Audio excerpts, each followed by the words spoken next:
Good evening, students. We are going to start in today's lecture.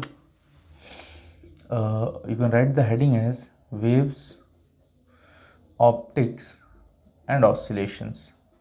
Waves, Optics, and Oscillations. Write on this heading as Waves, Optics, and Oscillations. Those who are preparing for IIT JAM, those who are preparing for GATE, those who are preparing for UPSC optional paper. UPSC optional paper, this is the common topic. Is it clear और not? ये topic जो है बहुत common topic है तीनों तरह के एग्ज़ामों में. क्लियर? फिजिक्स से रिलेटेड जो भी एग्ज़ाम है उसमें ये टॉपिक बहुत ज़्यादा इंपॉर्टेंट है. क्लियर? तो we are going to discuss this chapter in very very detail manner that what is this waves, optics and oscillation. देखिए, जो लोग सिर्फ वेव्स समझ के पढ़ाई करेंगे उनको भी थोड़ा सा अजीब सा लगेगा. जो सिर्फ ऑप्टिक्स और ऑसिलेशन समझ के पढ़ाई करेंगे उनको भी थोड़ा सा मुश्किल लगेगा. This is the chapter which is mixture of electromagnetism. Concepts of electromagnetisms are derived over here. तो सिर्फ उसको वेव्स अलग समझ के मत पढ़िए, ऑप्टिक्स अलग मत समझ के पढ़िए, ऑसिलेशन अलग मत समझ के पढ़िए. इलेक्ट्रोमैग्नेटिज्म का बहुत ज़्यादा यूज़ हुआ है इस पूरे सिलेबस के अंदर. So we are going to see in a broad manner how this chapter is topics of this chapter are correlated और interrelated, that we need to discuss. Is it clear और not? Now I am proceeding. हम लोग इसमें क्या क्या पढ़ेंगे, तो I am going to write that. The very first thing, SHM simple harmonic oscillation that we are going to discuss. Is it clear or not? इसमें सिर्फ हम लोग सिंपल हार्मोनिक ऑसिलेशन नहीं देखेंगे, बल्कि इसमें हम लोग देखेंगे स्मॉल ऑसिलेशन भी देखेंगे, हम लोग इसमें देखेंगे रीस्टोरिंग फोर्स भी देखेंगे. इसी में हम लोग देखेंगे इक्विलिब्रियम पॉइंट्स. हम लोग देखेंगे कितने तरह के इक्विलिब्रियम पॉइंट होते हैं: stable equilibrium, unstable equilibrium, neutral equilibrium. All these points we are going to discuss. What is the difference between periodic motion and oscillatory motion, that we are going to discuss. In that case itself we are going to see the force constant. बहुत सारी चीज़ इसमें हम लोग सिर्फ simple harmonic motion लिख दिया तो इसका मतलब ये टॉपिक इतना नहीं है. इसके अंदर और भी बहुत सारे टॉपिक्स है that we are going to discuss one by one. Is it clear और नॉट? तो मैंने आपको ओवरव्यू दे दिया. ये सारे टॉपिक्स हम लोग इसमें जो है डिस्कस करेंगे. क्लियर है? लैग्रैंजियन रिमाइंडर भी हम लोग देखेंगे. जस्ट यूज़ हुआ है उसका जब हम लोग एक्सप्रेशन डिराइव करते हैं स्मॉल ऑसिलेशंस के लिए, तो that we are going to discuss. तो I am discussing the syllabus. Is it clear और नॉट? ठीक है, आगे चलते हैं. नेक्स्ट इसी में हम लोग नेक्स्ट टॉपिक जो हम लोग देखेंगे,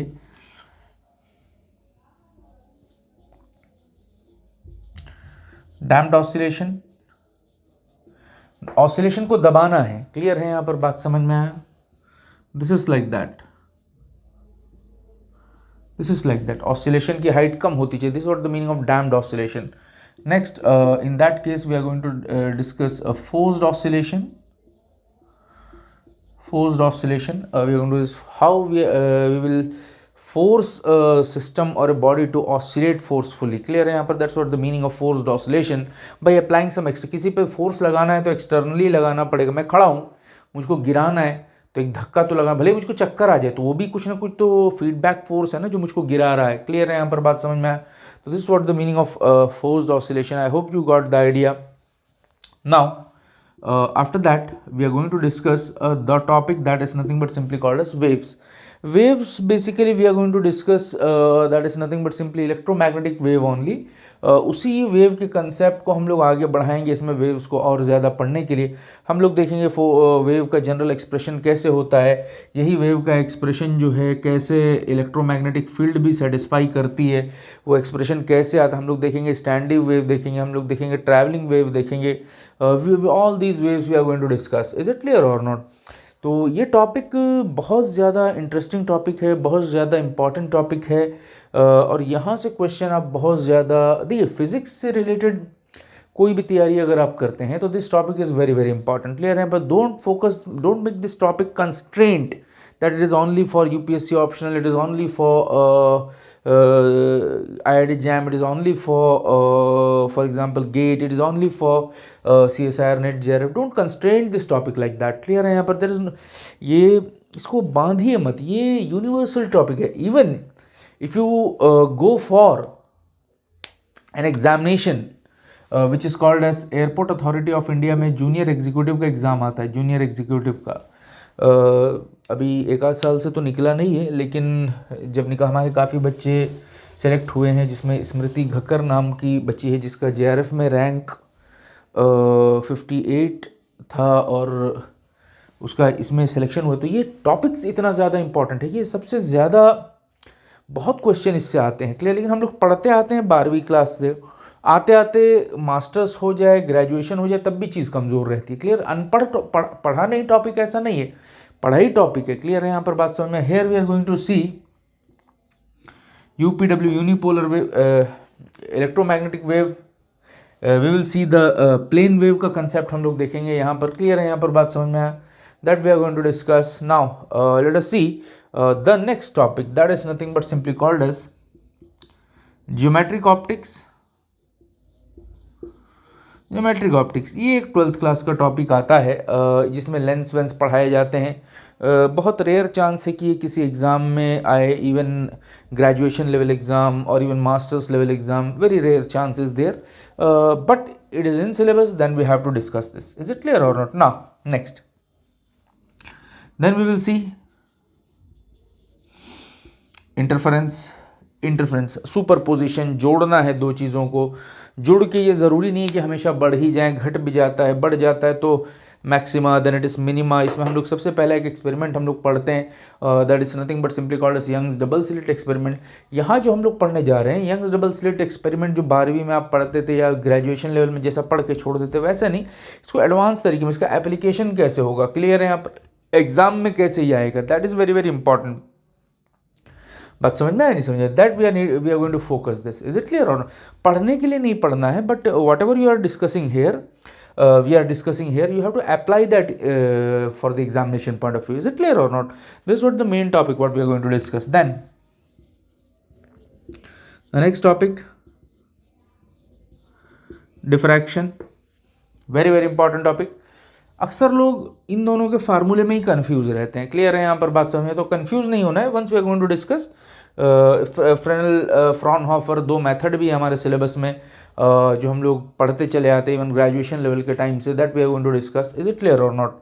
now then the last topic we are going to discuss, that is nothing but simply called as polarisation.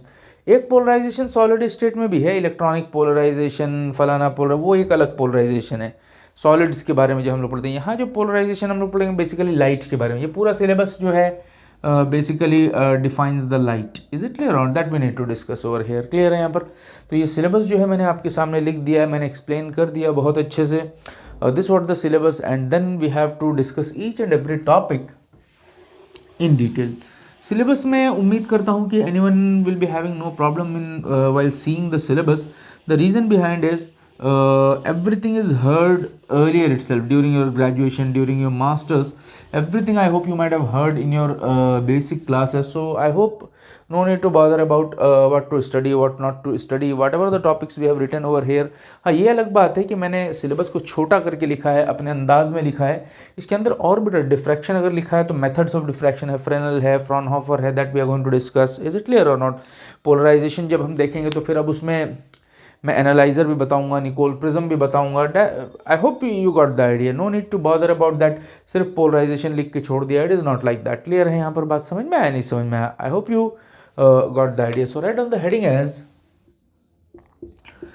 Simple harmonic motion, write on simple harmonic motion, write on the heading as simple harmonic motion. आप छोटा सा heading डालिए ज़रा सा, simple harmonic motion. Before starting simple harmonic motion, write on periodic motion, write on periodic motion. Heading तो यही लिखे, इसी में एक छोटा सा हेडिंग डाल दीजिए, periodic motion. Periodic motion, what is meaning of periodic? Periodic का मतलब हर कोई भी चीज़, पीरियड का मतलब होता है टाइम पीरियड। कहीं भी पीरियड बोला जाए, टाइम पीरियड होता है। क्लास में भी पीरियड लगता है तो टाइम के अनुसार ही लगता है, 40 मिनट का, 45 मिनट का, है ना, तो पीरियड। तो पीरियोडिक मोशंस मीन्स कोई भी मोशन जो एक पीरियड के बाद वापस फिर से आ जाए, क्लियर है। यहाँ पर बात समझ में आया? मतलब अपने आप को रिपीट करने लगे एक खास समय के बाद, that is what called as periodic motion. A motion which repeats itself after a particular time interval बोलिए या period बोलिए, that's what called as a periodic motion. Every periodic motion need not to be a harmonic or oscillatory like that. Clear है? But that we are going to prove now. Is it clear or not? Periodic motion. For example, if I want to define an example of periodic motion, now you try to understand the example of periodic motion. For example, this is sun over here at the center. Earth revolves around it. Clear है? यहाँ पर बात समझ में? अर्थ ऐसे घूमता है, उसके इर्द गिर्द 365 दिन लगते हैं. 365 दिन 6 घंटे लगते हैं चक्कर काटने में. क्लियर है? यहाँ पर तो ये पीरियडिक है. फिर उसके बाद फिर वापस अपनी जगह पे आ जाएगा. क्लियर है? यहाँ पर बात समझ में आया? नहीं समझ में आया? तो that is not a big issue. This is what the example of periodic motion revolving of earth around sun. Is it clear? One more. Take a bowl और simply you can take a pendulum. इधर भी जाएगा, इधर भी जाएगा. Clear है? यहाँ पर बात समझ में आया? नहीं समझ में आया? ये भी oscillation of a pendulum is also periodic.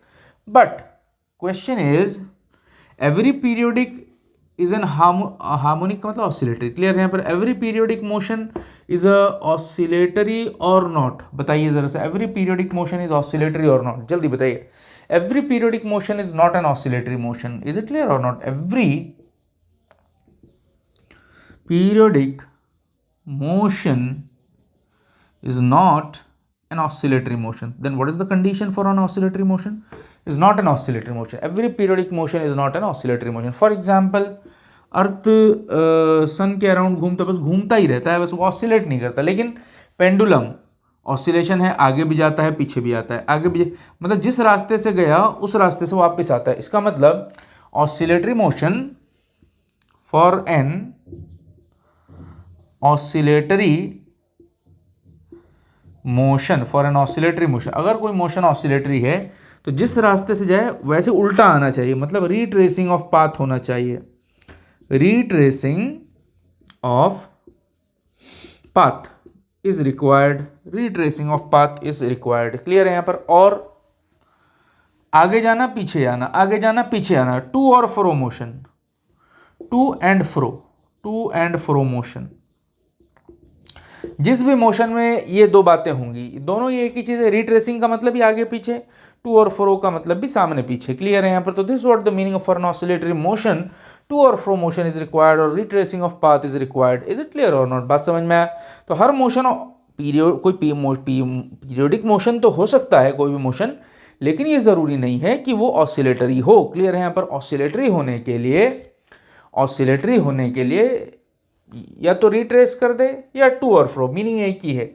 ये स्टेटमेंट लिख दीजिए, चाहे ये स्टेटमेंट लिख दीजिए. क्लियर है यहाँ पर? An oscillatory motion shows a to और fro motion of an object. Clear है यहाँ पर? बात समझ में? और retracing of path is done. Is it clear और not? This is what the meaning of oscillatory motion.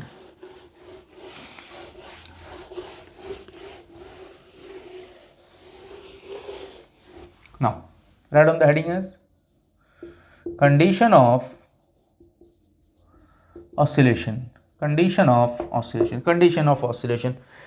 Of oscillation बोल लीजिए, या फिर कंडीशन फॉर ऑसिलेटरी मोशन लिख लीजिए, या condition required, criteria required for a motion to be oscillatory, ऐसे लिखिए ज़रा सा. क्लियर है यहाँ पर? बात समझ में आया? आगे चलते हैं.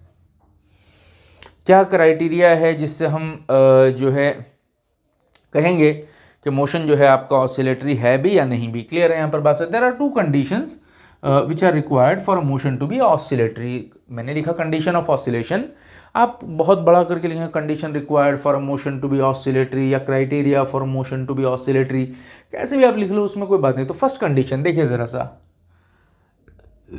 For a motion to be oscillatory,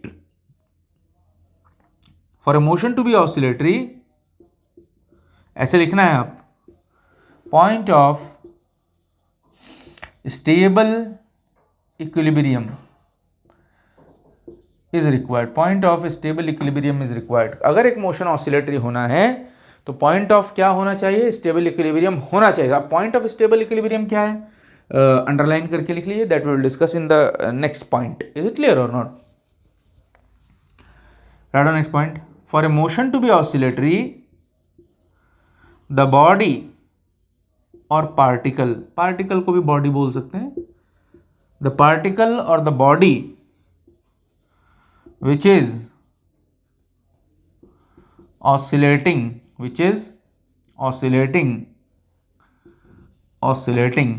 must have mass, inertia mass. यहां मास का मतलब इनर्शिया. क्लियर है? यहाँ पर क्या मतलब हो गया? स्टेबल इक्विलिब्रियम तो अंडरलाइन करके रख लीजिए. मास का मतलब मैं बता देता हूं. मान लीजिए ये पेंडुलम का बॉब है, आगे पीछे ऑसिलेट करना है, ऐसे जाना है, ऐसे आना है, ये ऑसिलेशन हो गया, कभी इधर जाएगा, कभी इधर आ जाएगा. This is what the meaning of oscillation. मैं ये कहना चाह रहा हूँ, इसका वजन ही नहीं है, लटक ही नहीं पा रहा, तो खाक ऑसिलेट करेगा. तो जो ऑसिलेट कर रहा है उसका क्या होना चाहिए? वजन होना चाहिए, मास होना चाहिए. अभी मास और वेट में बाद में डिफरेंस क्रिएट करेंगे, अभी फिलहाल इतना समझ लीजिए कि मास होना चाहिए. क्लियर है यहाँ पर बात समझ में? I hope you got the idea.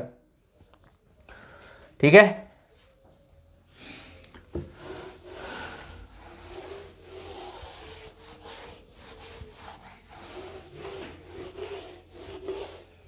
Now write on the small heading as stable equilibrium discuss करना था, वो डिस्कस करेंगे. उससे पहले एक छोटा सा हेडिंग लिखिए, टाइप्स ऑफ. इसी में डिस्कस हो जाएगा, मतलब टाइप्स में डिस्कस हो जाएगा स्टेबल इक्विलिब्रियम.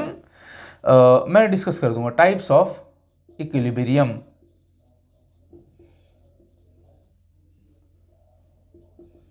इक्विलिब्रियम यम है लास्ट में. Types of equilibrium. इक्विलिब्रियम कितने प्रकार के होते हैं? क्लियर है यहाँ पर बात समझ में आया? नहीं समझ में आया? तो ये हम लोग डिस्कस. इक्विलिब्रियम तो चलो, कितने टाइप ऑफ इक्विलिब्रियम होते हैं वो तो एक सेकंड केस है. पहले इक्विलिब्रियम क्या होता है? क्लियर है यहाँ पर बात समझ में आया? नहीं समझ में आया? अरे बात समझ में आया? नहीं समझ में आया? क्लियर. तो what is the meaning of equilibrium that we need to discuss. Is it clear? आगे चलते हैं. अब जरा सा ध्यान से देखिए आप. ये मास है,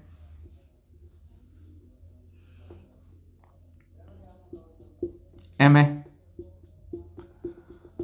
इसका वेट कितना होएगा? mg. Normal reaction n minus M G क्या हो गया? 0. नेट फोर्स कितना है इस बॉडी पे? 0. क्लियर. नेट फोर्स जिस भी पॉइंट पे, किसी बॉडी पे अगर 0 हो जाए, then that point is called as stable equilibrium. That point is called as equilibrium point. So write on the heading as definition of, heading नहीं, हेडिंग तो आपने लिख दिया है, टाइप्स ऑफ इक्विलिब्रियम. उसी में नोट करके लिखिए equilibrium. Right on. A body का मतलब यहाँ एक बॉडी है जिसका मास m है. क्लियर है यहाँ पर? A body of mass m is said to be equilibrium. A body of mass m is said to be at equilibrium if the net force on the body is equal to 0. ये example बना के आप लिख लीजिए. Clear है यहाँ पर बात समझ में आया? तो ये आपको समझ में आ गया होगा. अब मैं आपको 3 केस लेता हूँ आपके सामने, यहाँ से आप बहुत अच्छे से चीज़ों को समझ में आ जाएंगे. क्लियर है? यहाँ पर बहुत इजीली समझ में आ जाएगा. आप ज़रा सा देखिए, मैं आपके लिए 3 एग्जाम्पल लेता हूँ. क्लियर? आपको बहुत इजीली समझ आएगा. 3 एग्जाम्पल्स आई एम कंसिडरिंग.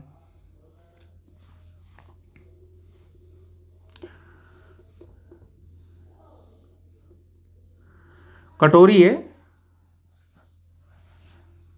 है, ये बॉल है, ये फिगर नंबर 1 है. ये उल्टा कटोरी है, उस पर भी बॉल है, फिगर नंबर 2 है. ये फिगर नंबर 3 है. बॉल भी रख सकते थे इस पर, कोई बात नहीं, कुछ रख लीजिए, इससे कोई फर्क नहीं पड़ना. चलें आगे. ठीक है. 3 फिगर है. ये फिगर नंबर 1 है, फिगर नंबर 2 है. फिगर हम ये मान लेते हैं, ये बॉडी जो भी जिसका मास m है, ये बॉडी जो भी जिसका मास m है, ये बॉडी जो भी जिसका मास m है, ये सारे इक्विलिब्रियम पॉइंट पे है. क्योंकि हम लोगों को डिस्कस करना है इक्विलिब्रियम के टाइप, सब तो इक्विलिब्रियम है. तो इक्विलिब्रियम का मतलब नॉर्मल रिएक्शन n है, नीचे जो जाएगा वो mg जाएगा. नॉर्मल रिएक्शन n है, नीचे जो जाएगा mg जाएगा. नॉर्मल रिएक्शन n है, नीचे जो जाएगा mg जाएगा. चूंकि सारे के सारे इक्विलिब्रियम पोजीशन में है, तो n माइनस एम जी सारे के केस में क्या होगा बताइए ज़रा सा, zero. n minus M G सारे के केस में क्या होगा, zero. n minus M G सारे के सारे केस में क्या होगा बताइए, क्योंकि net force acting on a body at an equilibrium point will be always equal to zero. Is it clear और नॉट? तो ये चीज़ हम लोगों ने डिस्कस किया था। इज इट क्लियर और नॉट? हम लोगों ने इक्विलिब्रियम का डेफिनेशन डिस्कस कर लिया था। इक्विलिब्रियम पोजीशन वो पोजीशन है जिस पॉइंट पे कोई भी बॉडी अगर रखा गया है, उस पॉइंट पर उस बॉडी पे नेट फोर्स कितना होना चाहिए, जीरो होना चाहिए। This is what there are only two forces, no external force, so no need to show any external force. n minus M G, n minus M G, n minus M G, n minus M G is always equal to zero. This what the definition of equilibrium. ये बात तो खत्म हो गई। Let us see potential. Potential start करने से पहले सब में तीनों केस में देखेंगे पोटेंशियल क्या है, पोटेंशियल क्या नहीं है। मैं ये बोलता हूं कि ये वाला जो है पोटेंशियल को चलो इसके बाद डिस्कस कर लेते हैं। मैं ये कहता हूं इसको जो है स्टेबल इक्विलिब्रियम बोलते हैं, इसको हम लोग अनस्टेबल इक्विलिब्रियम बोलते हैं, इसको हम लोग न्यूट्रल इक्विलिब्रियम बोलते हैं, इसको हम लोग न्यूट्रल इक्विलिब्रियम बोलते हैं। एक स्टेबल है, एक अनस्टेबल है, एक आपका न्यूट्रल है। This is what the discussion what we are going to do. Is it clear? Why this is called as stable? Why this is called as unstable? Why this is called as neutral? Now, इस body को, इस ball को खिसका के मैं यहां ला दूं। I have displaced my ball from the position A to position B. I have displaced my ball from position A to position B. तो मेरा सवाल ये है कि whether this ball will try to remain at B और it will fall back towards A. बताइए ज़रा सा, it will fall back towards A because ढलान उस तरफ को है। तो मेरे कहने का मतलब ये स्टेबल इक्विलिब्रियम का डेफिनेशन ये है, if a body is displaced from the equilibrium position it will try to move always towards its original equilibrium position, then such an equilibrium position is called as stable equilibrium position. अपनी जगह को ढूंढ के वापस जाने की कोशिश करेगा, that is what called as stable equilibrium. Now if in this case थोड़ा सा खिसका दो इधर, अब वापस ऊपर आएगा, नीचे चला जाएगा। मतलब इक्विलिब्रियम पोजीशन से थोड़ा सा खिसका दीजिए तो बाकी वो इक्विलिब्रियम पोजीशन को देख के डरने लगेगा, दूर ही दूर जाएगा। क्लियर है यहाँ पर बात समझ में आए? तो इफ अनस्टेबल का डेफिनेशन क्या हो गया, if a body is displaced from its original equilibrium position it will try to move towards और away from the equilibrium, away from the equilibrium, दूर दूर जाने की कोशिश करेगा। This is what the definition of unstable equilibrium. Is it clear और not? ये वाली यहाँ रख दो उठा के। कोई बदलाव आया है क्या? पहला इक्विलिब्रियम जैसा था, बाद वाला भी इक्विलिब्रियम वही है। तो this what called as, if position is changed point of stability is not changing. Clear? That's what called as neutral equilibrium. So write on the definition of a stable equilibrium. कहीं note करके लिख लीजिए stable equilibrium. Stable equilibrium is defined as if a body is moved या displaced from the equilibrium point,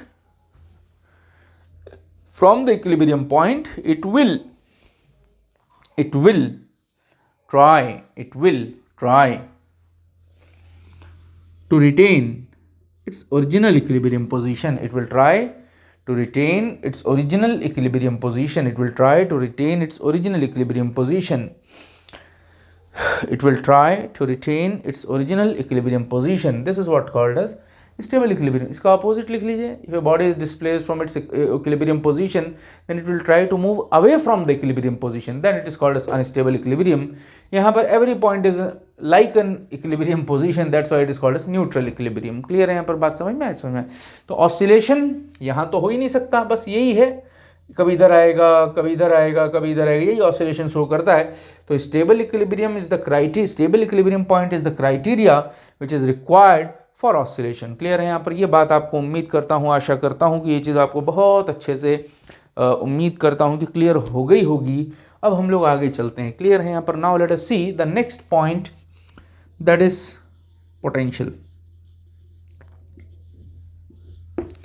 late us see this case, potential. तीनों के case में potential energy क्या होगी, आप सोच के बताएं। सबसे पहली बात, पोटेंशियल एनर्जी का मतलब क्या होता है? यू जिसको बोलते हैं पोटेंशियल एनर्जी, बार बार हम यूज़ करेंगे यू, पोटेंशियल या पोटेंशियल एनर्जी। क्लियर है यहाँ पर बात? पोटेंशियल एनर्जी का मतलब होता है किसी चीज़ को थामे रखने का एनर्जी,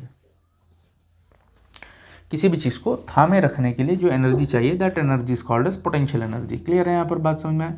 ये बॉल यहाँ पे है, ये बॉल यहाँ पे है जिसकी मास m है। अब यहाँ छोड़ दो तो यहीं रुके रहेगा, नहीं ये जबरदस्ती पकड़ के रखना है, वो तो रुका ही रहा, अपने आप जादू से ऊपर थोड़ी चढ़ जाएगा, हम ले जाएंगे तब जाएगा, वरना यहाँ ठहरने के लिए इसको कोई एनर्जी नहीं चाहिए। This is what called as minimum energy is required.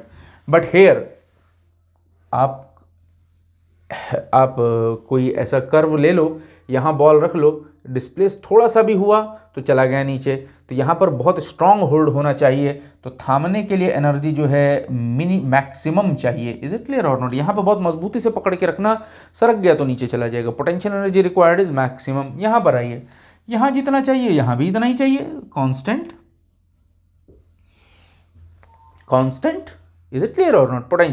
Potential or you can call it as potential energy. Now let us see d square u upon dx square in all the three case. d square u upon dx square, d square u upon dx square. u constant है तो derivative वगैरह तो zero होगा, ये तो वैसे ही zero है, छोड़ दो इसको।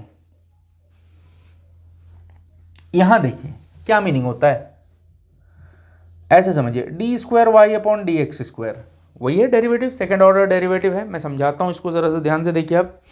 चलिए देखिए, D square Y upon D x square analogous to D square you upon D x square. तो मैं आपसे पूछना चाहता हूं, यहां लिख देता हूं, चलिए कोई बात नहीं, D square you upon D x square समझने के लिए D square Y upon D x square, इसको ऐसे भी लिख सकते हैं डी बाई डी एक्स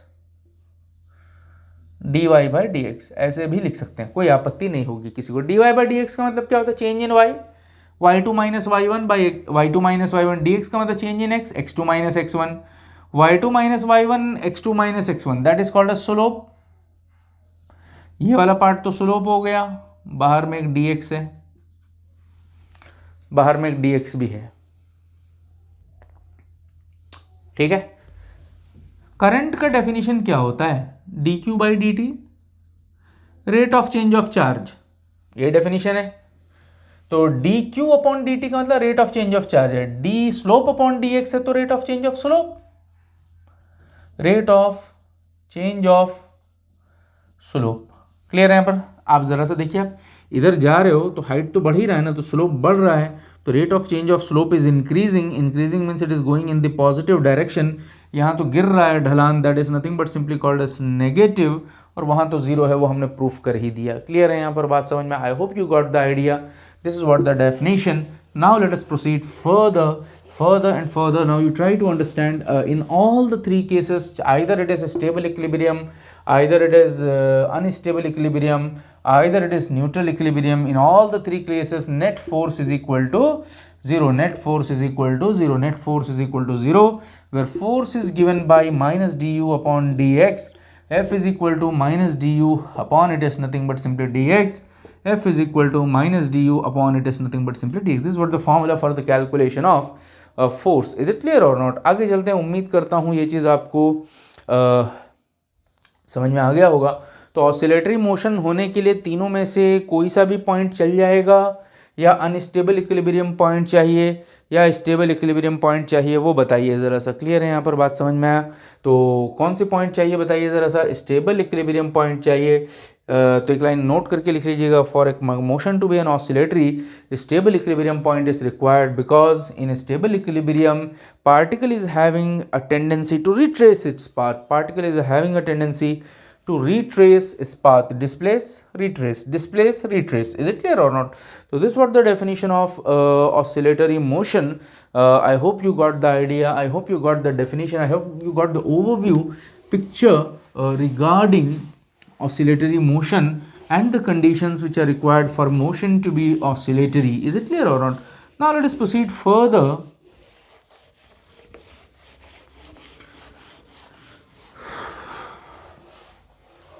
ये बात तो तय हो गया कि अब हम अपने सिलेबस में जब भी हम बात करेंगे, जिस वक्त भी हम लोग बात करेंगे, तो जो है हम लोग आज के बाद स्टेबल इक्विलिब्रियम की बात करेंगे, अनस्टेबल और न्यूट्रल का कोई रिक्वायरमेंट नहीं है। क्लियर है यहाँ पर बात समझ में आया? Write on the heading as restoring force, right on restoring force. ऐसे लिख लीजिएगा एक्सप्रेशन फॉर रीस्टोरिंग फोर्स, ऐसे लिख लीजिएगा expression for restoring force, expression for restoring force, ऐसे लिख लीजिए expression for restoring force when a particle is displaced from its stable equilibrium point, when a particle is displaced from a stable equilibrium point, जब एक particle जो है कौन से point से डिस्प्लेस हो जाए, स्टेबल इक्विलिब्रियम पॉइंट से डिस्प्लेस हो जाए, तो उस केस में रीस्टोरिंग फोर्स की डेफिनेशन क्या होगी. इज इट क्लियर और not, that we need to discuss. But before proceeding further I need to define the meaning of restoring force. For example this is the pendulum oscillating like that. यहाँ आ गया Bob, यहाँ आ गया Bob. तो से for example now the Bob is here at the position 1, this is the position 2. जैसे displace होकर पोजीशन 1 पे आएगा, यहाँ एक फोर्स ऐसा होना चाहिए कि वापस इसको यहाँ पर ला दे. ये बॉल है, ऐसा ना हो कि स्क्वायर बन जाए, मतलब शेप साइज को बिना डिस्टर्ब किए वापस बस पोजीशन को अपनी जगह पे ला के छोड़ दे. This is what the meaning of restoring force. Right on. During an oscillatory motion a force which tends to bring the body back to its stable equilibrium point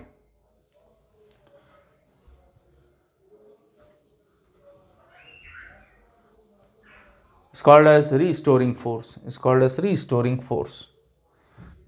without changing shape, size, anything. Clear है यहाँ पर बात समझ में? आगे चलते हैं. Now आगे चलते हैं, चलिए एक्सप्रेशन डिराइव कराना है. Let Q be the generalised coordinate. साथों साथ जो न्यूमेरिकल भी हैं वो भी हम लोग देखते चले आएंगे. Let Q be the generalised coordinate used to describe, let Q be the generalized coordinate used to describe an oscillatory motion. Let Q be the generalized coordinate used to describe an motion to be an oscillatory motion. For example, देखिए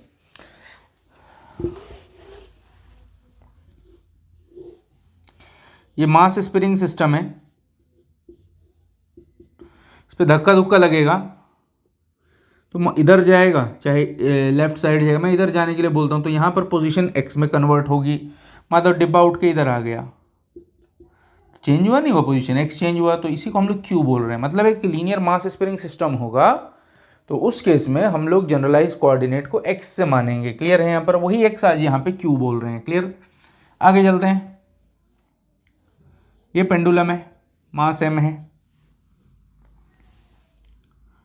ball इधर आ गया, तो ये मास तो वही है, बस angle change हुआ है. क्लियर है? पहले थीटा 0 डिग्री था, अब theta 90 degree, theta 80 degree, like that. Clear है यहाँ पर? तो यहाँ पर जनरलाइज्ड कोऑर्डिनेट Q जो होगा तुम्हारा थीटा होगा. इज इट क्लियर और नॉट? तो this is what the basic meaning of generalised coordinate का मतलब आज हम x भी नहीं बोलेंगे और थीटा भी नहीं बोलेगा, जो दिल करेगा वो हम बोल लेंगे. क्लियर है यहाँ पर? बात समझ में आया? नहीं समझ में आया? ठीक है. Q भी द जनरलाइज्ड कोऑर्डिनेट. क्लियर है यहाँ पर? बात समझ में आया? ठीक है. अच्छा, Q तो थीटा है, अगर पार्टिकल यहाँ है तो स्टेबल इक्विलिब्रियम पे तो नहीं है. स्टेबल इक्विलिब्रियम तो ये वाला पॉइंट है, इसके इर्द गिर्द ऑसिलेट होगा. क्लियर? तो स्टेबल इक्विलिब्रियम पॉइंट का नाम क्या है?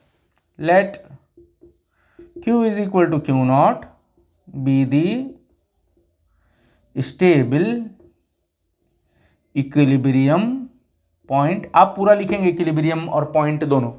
इक्विलिब्रियम पॉइंट भी लिख सकते हैं, पोजीशन भी लिख सकते हैं. About which oscillation take place. About which oscillation take place. Is it clear और नॉट? मान लो पार्टिकल यहां आ गया है इस जगह पे, तो इस जगह पोटेंशियल एनर्जी क्या होगी? ये तो Q नॉट नहीं है, ये तो Q है, थीटा Q है, तो हम बोलना चाह रहे U जो है Q पे क्या होगा, ये हम बोलना चाह रहे. क्लियर है यहाँ पर? बात समझ में आया? इसको और अच्छे से लिखना चाहें तो u ऑफ, ध्यान से देखिए, Q not plus q minus q not अगर ऐसे लिख दिया जाए तो भी बात एक ही है। चलें आगे। अरे क्लियर है या नहीं है? तो you can also write like that, no issue regarding, is it clear और नॉट? अच्छा, हम लोग इसको एक्सपैंड कर सकते हैं टेलर सीरीज से।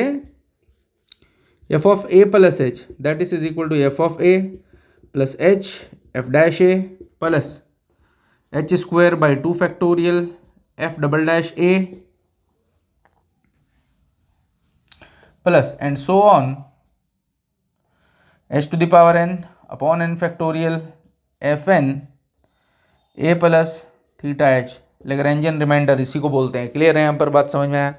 This is what the notation what I have written, this what the Taylor series. इसको हम लोग मैथमेटिक्स में पढ़ते हैं, यहाँ पढ़ने की कोई ज़रूरत नहीं है। मैथमेटिक्स जब आप पढ़ते होंगे या पढ़े होंगे अपने कॉलेज लेवल पे तो ये फार्मूला, ये रिलेशन आप लोग पढ़ते हैं। क्लियर? तो मैं इसको खोलने की कोशिश करता हूँ। इसी से ये वाला ए है, ये आपका एच है, you of q not plus H, H तुम्हारा ये वाला टर्म है, q minus q not F dash A, F तो तुम्हारा ये बाहर वाला, ये यू है एफ, उसका derivative D u upon d Q, और एफ डैश जब करोगे तो ए डालना है, यहाँ ए क्यू नॉट है तो इस डेरिवेटिव में q is equal to q naught डालना है। क्लियर है यहाँ पर बात समझ में? आगे चलते हैं। प्लस अगला वाला h square q minus q naught, it is nothing but simply whole square, double derivative d square you upon it is nothing but d q square, derivate दो बार भी करोगे तब भी ए डालना है, और ए यहाँ पे क्यू नॉट है तो क्यू की वैल्यू क्यू नॉट लिखनी है। आगे चलते हैं। Plus q minus q naught it is nothing but whole cube upon 3 factorial, यहाँ 2 फैक्टोरियल छूटा हुआ है। आगे चलते हैं। Third derivative d cube u upon it is nothing but simply d q cube, lakh derivative करते चले जाओ, डेरिवेटिव करते चले जाओ, ए तो डालना ही है, और ए यहाँ पर क्यू नॉट है, that is nothing but simply q is equal to q naught. I have written here, is it clear और not?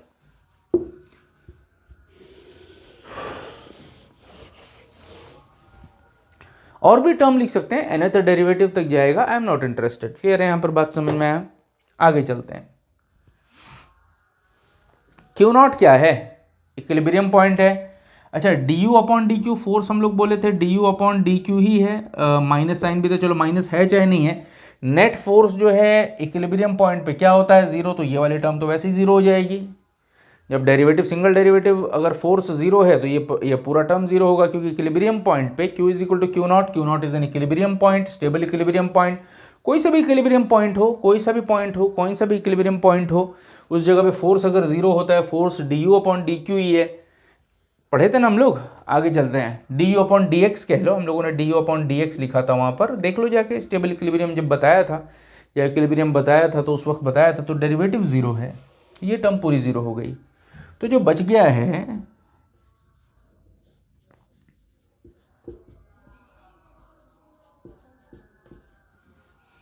To factorial plus sorry d square you upon d q square, q is equal to q not plus q minus q naught whole cube d cube u upon it is nothing but simply d q cube at q is equal to q naught. Copy down this faster, जल्दी जल्दी आप जो है इसको copy कर लीजिए ज़रा सा। चलें आगे फटाफट जो है, चलिए। अच्छा, अगर स्टेबल इक्विलिब्रियम है, अगर स्टेबल इक्विलिब्रियम है, d square you upon d q square, D square you upon second derivative जो पोटेंशियल एनर्जी का, ये पॉजिटिव था, और उसमें एक फिक्स वैल्यू डाल दोगे तो ये पॉजिटिव कांस्टेंट आ जाएगा, इसीलिए हम लोग इसको फोर्स कांस्टेंट भी बोल देते हैं के करके। क्लियर है यहाँ पर बात समझ में आया? तो मैं लिख देता हूँ u it is nothing but simply q not, क्या d square you upon d q square आपको मालूम है पॉजिटिव है, स्टेबल इक्विलिब्रियम के केस में जाके देखो चार्ट बनवाया था, और उसमें एक पर्टिकुलर वैल्यू डाल दोगे क्यू नॉट तो ये पर्टिकुलर आ जाएगा, पर्टिकुलर का मतलब कांस्टेंट होता है, इसीलिए इसको हम लोग के बोल देते हैं, force constant, plus q minus q naught whole square upon 2 factorial k plus यहाँ 3 फैक्टोरियल छूटा हुआ है q minus q naught whole cube upon 3 factorial. अगर वो के था, सेकंड डेरिवेटिव अगर के था तो थर्ड डेरिवेटिव को मैं के डैश बोल देता हूँ। आई hope you got the idea, nothing else. Is it clear और नॉट? तो उम्मीद करता हूँ ये चीज़ आपको जो है समझ में आ गई होगी। क्लियर है यहाँ पर बात समझ में आया? 2 फैक्टोरियल को आप 2 ही लिख सकते हैं, 3 फैक्टोरियल को 6 लिख सकते हैं। क्लियर है यहाँ पर? उतना हम जाने की जरूरत नहीं। अच्छा, ओरिजिनल पोजीशन क्या था? क्यू नॉट, ये स्टेबल इक्वेशन शिफ्ट हो गया क्यू, तो what is the net displacement? Q minus q not. मान लो यहाँ 4 मीटर था, आप आ गए 7 मीटर पे, तो what is the net displacement? 7 minus 4 that is equal to 3। तो q minus q not is anything और displacement from the equilibrium position? बताइए जरा सा, displacement from the stable equilibrium position. तो मैं यहां पर अगर बताना चाहूं is the displacement of the body from the stable equilibrium, आप पूरा लिखेंगे equilibrium position, stable equilibrium position. Clear है यहाँ पर बात समझ में आया, नहीं समझ में आया? इज इट क्लियर और not? Stable equilibrium position. Now what I am going to tell is, if the displacement is small, say for example this is a small displacement, बहुत ज़्यादा हाई ऑसिलेशन नहीं है, तो Q माइनस क्यू नॉट बहुत ज़्यादा होगा या कम होगा? मान लीजिए थोड़ा ही दूरी चले, 2 से 3 चले तो 1 मीटर है, 2 से 5 चले तो 3 मीटर है, तो ये वाला स्मॉल है, मतलब ये डिस्प्लेसमेंट स्मॉल है। तो अगर ये स्मॉल है, Q माइनस क्यू नॉट अगर स्मॉल है, तो Q minus q not square तो और भी स्मॉल होगा। 0.2 का स्क्वायर अगर करोगे तो 0.04 आ जाएगा, 0.2 का क्यूब अगर करोगे तो 0.008 हो जाएगा। मतलब स्क्वायर करोगे तो कम आएगा, क्यूब करोगे तो और कम आएगा। Q minus q not square वैसे ही कम है, इसको और कम करके 0 कर दो। क्लियर है यहाँ पर? Higher orders neglected, it means while calculating the oscillation we have neglected higher order terms, we have neglected higher order terms, we have neglected higher order terms. Clear है यहाँ पर बात समझ में आया? This condition of oscillation is called as small oscillation. Clear है यहाँ पर? तो ये वाली जो ऑसिलेशन हम लोग डिराइव कर रहे हैं, this is what the condition for small oscillation. U of q जो आप लिख रहे हैं, this u of q that is equal to u of q not plus q minus q naught whole square divided by 2 multiplied by k, where k is called as force constant. Is it clear और not? आगे चलते हैं। Now further अगर आप इसमें देखें, force अगर निकालना चाहें तो माइनस ग्रेड यू, या हम लोग del u by del x लिखे थे माइनस में, यहाँ क्यू है तो क्यू के रेस्पेक्ट में डेरिवेट कर लेंगे, minus D upon d Q, D upon d Q U, Q लिख सकते हैं और अच्छे से। तो यू क्यू इतना बड़ा एक्सप्रेशन है, पुट करिए इसमें, माइनस तो चलो अपनी जगह ठीक है। Now we are deriving restoring force. Clear है यहाँ पर बात समझ में? अब जरा सा ध्यान से, फोर्स का एक्सप्रेशन ये होता है, इसमें कोई क्यू नहीं है, सिर्फ क्यू नॉट है। क्यू नॉट हम तो क्यू के रेस्पेक्ट में डेरिवेट कर रहे हैं, और इसमें तो कोई क्यू है ही नहीं, सिर्फ क्यू नॉट है, तो डेरिवेटिव 0 हो जाएगा। आगे चलते हैं, बाहर माइनस प्लस, इसको डेरिवेट करते हैं, पावर का derivative 2 Q minus q not, हमें क्यू के रेस्पेक्ट में डेरिवेट करना है, तो क्यू का डेरिवेटिव 1 हो जाएगा, क्यू नॉट का डेरिवेटिव 0, 1 माइनस 0 1 रहेगा, छोड़ दिए। नीचे एक 2 बचा हुआ है, लिख देता हूँ, के को रहने दो, 2 2 कैंसिल हो गया। तो फोर्स जो आ गया है minus Q minus q not के। अगर फोर्स को मैं वेक्टर में लिखना चाहूं, minus Q minus q not के ई क्यू कैप, जैसा एक्स कैप लिखते हैं, वाई कैप लिखते हैं, के कैप लिखते हैं, जे कैप लिखते हैं। तो रिस्टोरिंग फोर्स का definition, this is what the definition of restoring force. I am going to define the restoring force. तो सबसे पहले देखिए जरा सा,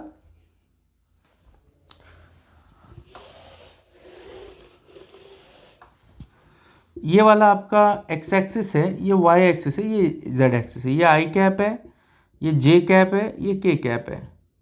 तो के कैप जेड में होता है, जे कैप वाई में होता है, आई कैप आपका एक्स में होता है। क्लियर है यहाँ पर बात समझ में आया, नहीं समझ में? ये कहना चाह रहा हूँ कि आई कैप की डायरेक्शन में एक्स बढ़ रहा है 1 2 3 4, जे कैप की डायरेक्शन में वाई बढ़ रहा 1 2 3 4। के कैप की डायरेक्शन में z बढ़ रहा है 1 2 3 4 लाइक दैट। हमारे उसी तरह क्यू कैप की डायरेक्शन में ई क्यू कैप ना लिख के सिर्फ आप चाहें तो क्यू कैप भी लिख सकते हैं। क्यू कैप की डायरेक्शन में क्यू बढ़ना चाहिए, लेकिन यहाँ पर क्यू कैप है या माइनस क्यू कैप है, माइनस क्यू कैप।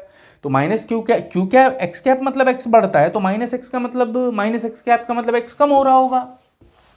दोबारा बना देता हूं, ये क्यू था, थीटा, इसी को थीटा बोल रहे थे। मैं ये कहना चाह रहा हूं कि क्यू कैप का मतलब क्यू बढ़ना चाहिए इधर को, मतलब थीटा बढ़ना चाहिए, लेकिन आज तो माइनस क्यू कैप है, मतलब कम होना चाहिए, थीटा इधर इधर इधर आना चाहिए। तो रीस्टोरिंग फोर्स का काम क्या है? बॉडी को और दूर दूर उठा के फेंकना, और दूर दूर उठा के फेंकना, या फिर जो है अपने पोजीशन पे वापस उसको रिस्टोर कर देना। वापस रिस्टोर करने के लिए अपनी जगह पे लाना पड़ेगा। इज इट क्लियर और नॉट? तो रिस्टोरिंग फोर्स का डेफिनेशन लिखिए जरा सा। A force proportional to q minus q not क्या था? डिस्प्लेसमेंट अभी बताया था with respect to stable equilibrium. A force which is proportional to displacement about q minus q naught है ना, ये तो डिस्प्लेसमेंट है स्टेबल इक्विलिब्रियम का। Force which is proportional to stable equilibrium, a force which is proportional to displacement q minus q naught का definition अभी लिखवाया था, q minus q naught which is proportional to displacement about किसी के भी respect में या स्टेबल इक्विलिब्रियम के, about point of stable equilibrium, but अच्छा ये डिस्टेंस है तो इसी डायरेक्शन में जाएगा या अपोजिट आना चाहिए? बट अपोजिट टू इट ऐसे लिख लीजिए, but opposite to it, opposite to that displacement कह लीजिए, या opposite to the direction of displacement कह लीजिए। अगर डिस्प्लेसमेंट इस डायरेक्शन में है तो फोर्स अपोजिट ऐसे होना चाहिए, ये कह लीजिए। क्लियर है? यहाँ पर बात समझ में आया? तो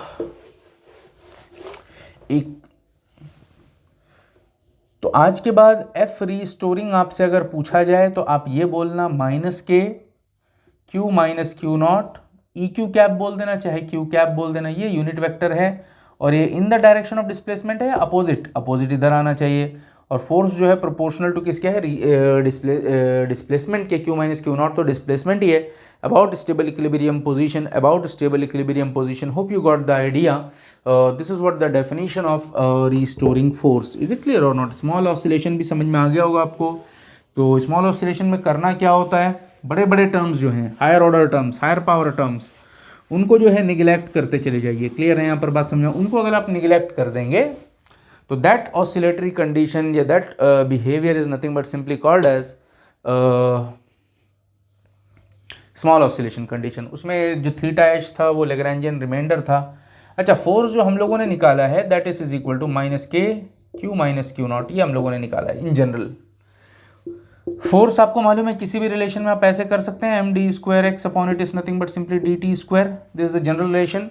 अच्छा, लीनियर मास है तो यहाँ x होगा, अगर यहाँ एंगुलर मास लेंगे तो d square theta upon d t square, इस तरह से लेते हैं। इनर्शिया वाले केस में आपको मालूम है यहाँ लीनियर मास मान के हम लोग चल लेते हैं। तो उम्मीद करता हूँ आपको इतना में इसमें कोई प्रॉब्लम नहीं आई होगी। लीनियर मास, चलिए ये भी फोर्स है, ये भी फोर्स है, तो इक्वेट कर देते हैं m d square, this is nothing but simply x upon d t square that is equal to minus k q minus q naught. खत्म नहीं हुआ। हम x कब लेते हैं? जब मास सिस्टम होता है। हम थीटा कब लेते हैं? जब पेंडुलम वाला केस। यहाँ जनरलाइज्ड कोऑर्डिनेट को क्या माना है? x भी नहीं माना, थीटा भी नहीं माना, क्यू माना, तो क्यू लिख देता हूं। ठीक है, जो चीज आप शुरू से लेके चल रहे हैं वही लीजिए ना। M d square q upon it is nothing but simply d t square plus k q minus q not equal to 0। D square q upon it is nothing but simply d t square plus k divided by m q minus q not is equal to 0। इसके बारे में decide कर लेते हैं। Q minus q not को मैं Q dash मान लेता हूं। क्लियर है यहाँ पर? तो d square q dash upon it is nothing but simply d t square that is equal to D square q upon it is nothing but d t square. क्योंकि q naught तो constant है, उसका derivative कितना भी करते रह जाओ वो तो 0 हो जाएगा, तो सब्सटीट्यूट कर देते क्यू डैश। ठीक है, इसका तो डेरिवेटिव ही नहीं होगा ना, बस इन दोनों का डेरिवेटिव, तो दोनों इक्वल इसमें पुट कर देते हैं।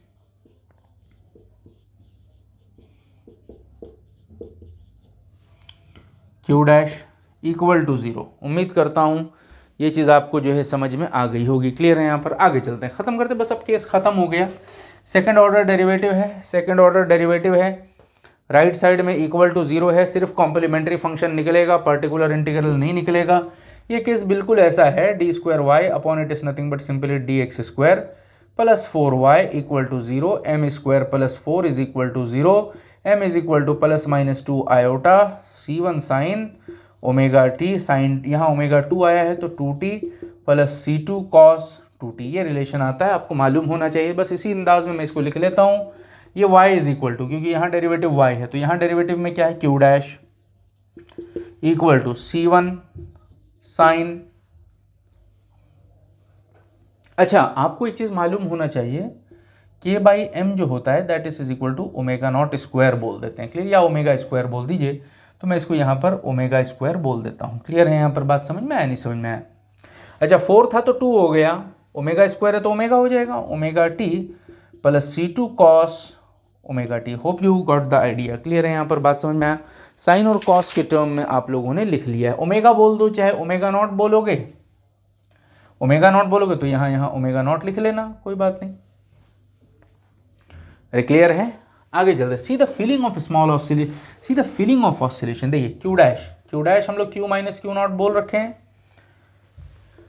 c1 sine omega naught t plus c2 cosine omega naught t, तो q is equal to q not plus c1 it is nothing but sine omega naught t plus c2 is nothing but cosine omega naught t. This is what the notation over here. आगे चलते हैं, ठीक है, कोई आपत्ति तो नहीं है? आगे चलते हैं, that is equal to q naught, very interesting derivation, plus what I am going to do is, थोड़ा दूर यहां लिखता हूं, c1 by under root c1 square plus c2 square plus c2 by under root c1 square plus c2 square. यहाँ sine omega naught t है, यहाँ cosine omega naught t है। अच्छा, यहाँ डिनोमिनेटर में अगर ये चीज़ मल्टीप्लाई किया तो यहाँ भी वही चीज़ लिखना चाहिए, under root c1 square plus c2, तभी तो चीज़ें बैलेंस होंगी। तो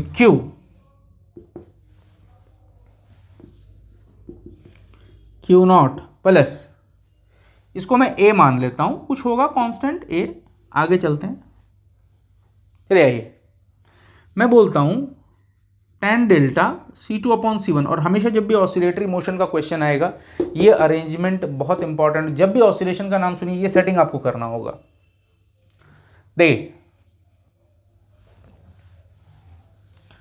अगर इसको मैं कॉस डेल्टा मान लूं, cos delta c1 by under root c1 square plus c2 square, इसको साइन डेल्टा मान लूँ c2 upon under root c1 square plus c2 square, तो sine by cos, sine delta by cos delta, tan delta तो c2 c1 बच जाएगा, denominator दोनों cancel हो जाएगा, c2 बाई c1 आ गया।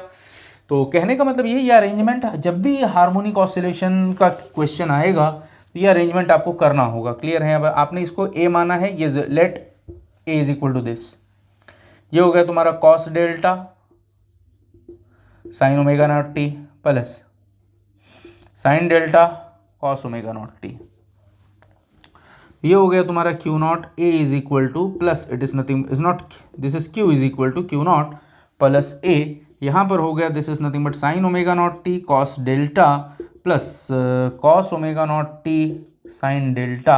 अच्छा, ये हो गया sign A cos B cos A sine B, sign A cos B cos A sine B का फॉर्मूला होता है साइन ए प्लस बी। क्लियर है? यहाँ पर बात समझ में आया? तो क्यू नॉट ये हो गया plus a sine omega naught t plus it is nothing but delta, this is what the value of q. Is it clear और नॉट? ये हम लोगों ने निकाल लिया है, this is what the value what I calculated. Now what I need to tell you, see the खूबसूरती और ब्यूटीनेस ऑफ द ऑसिलेशन। देखिए जरा सा,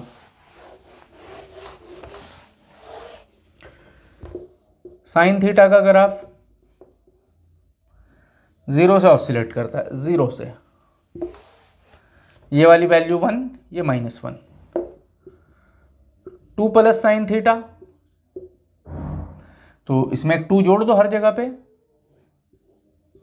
0 में 2 जुड़ेगा तो 2 हो जाएगा, 1 में भी 2 तो जोड़ना ही है, तो 3 आ जाएगा, 0 में 2 जुड़ेगा तो 2 आएगा, मतलब ग्राफ ऐसे बनेगा, साइन वेव शिफ्ट हो जाएगा। ये भी मतलब मैं ये कहना चाह रहा हूँ जितना जोड़ोगे, 2 जोड़ा है तो ऑसिलेशन 2 के ऊपर नीचे है, कुछ नहीं जोड़ा का मतलब 0 था तो ऑसिलेशन 0 के ऊपर नीचे है। आज ऑसिलेशन किस साइन में क्या जोड़ दिया है, क्यू नॉट जोड़ दिया है, तो ऑसिलेशन जो है किसके अबाउट होगा बताइए ज़रा सा, क्यू नॉट।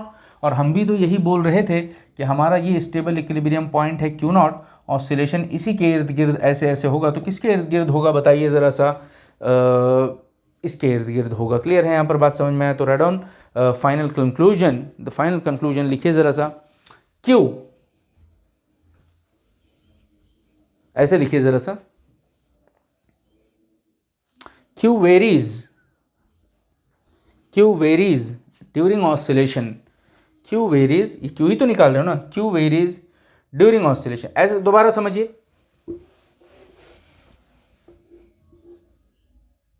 0 है, ये 2 है, ये 2 हर जगह पे, यहाँ पर 0 था तो कुछ जोड़ने, आज 2 जोड़ना है तो ये 2 हो गया, 2 में 1 जुड़ेगा तो 3 हो जाएगा, -1 में 2 जुड़ेगा तो कितना हो जाएगा, एक minute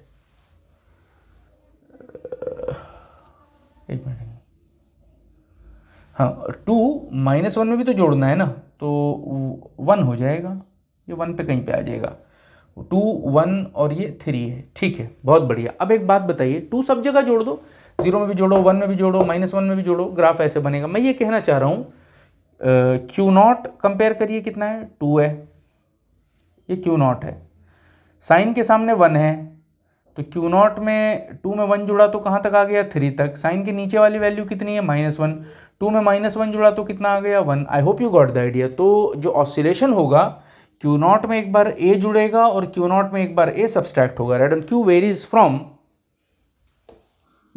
Q not plus a to q not minus a. नहीं समझ में आया तो दोबारा एक बार और समझा देता हूं, जिसको ना समझ आया हो दोबारा एक बार समझ लीजिए। साइन थीटा सामने 1 है, 1 साइन थीटा का मतलब होता है 1 -1, 2 साइन थीटा का मतलब होता है 2 -2, ठीक है। हमारा एक्सप्रेशन जो आया था Q is equal to q not plus a sine omega t plus delta, इससे कोई फर्क नहीं पड़ता साइन का ऑसिलेशन पे। क्लियर है यहाँ पर बात समझ में? आगे चलते हैं। 4 + 2 साइन थीटा हम जोड़ते हैं, ये 0 था, 2 साइन थीटा में भी 0 तो था ना, हमें सब जगह क्या जोड़ना है, 4। 0 में 4 जोड़ोगे तो क्या हो जाएगा, 4। 2 वाला पे पिक था पहले, 4 जोड़ दो तो 6 हो जाएगा। 0 है, 0 में 4 जोड़ोगे तो 4 आ जाएगा, मतलब ग्राफ इस तरह से चलेगा, लाइक दैट। अच्छा, नीचे वाली वैल्यू भी देख लो, -2 है, उसमें ये पीक -2 पे है, -2 में भी तो 4 जोड़ना है, क्या आएगा, +2 आ जाएगा। इसका मतलब क्यू नॉट अगर 4 था, ये क्यू नॉट है, देखिए कंपेयर करिए, ये क्यू नॉट है, साइन के सामने वाला नंबर ए है, 4 + 2 करोगे तो पीक 6 आएगा, 4 - 2 करोगे तो पीक 2 आ जाएगा। मतलब जो ऑसिलेशन होगा, Q की वैल्यू जो आएगी वो एक बार Q + A आएगी और एक बार Q - A आएगी। क्लियर? तो Q वेरीज फ्रॉम या Q oscillates from Q + A, sorry Q naught + A to Q naught - A। उम्मीद करता हूँ ये चीज़ आपको समझ में आई होगी।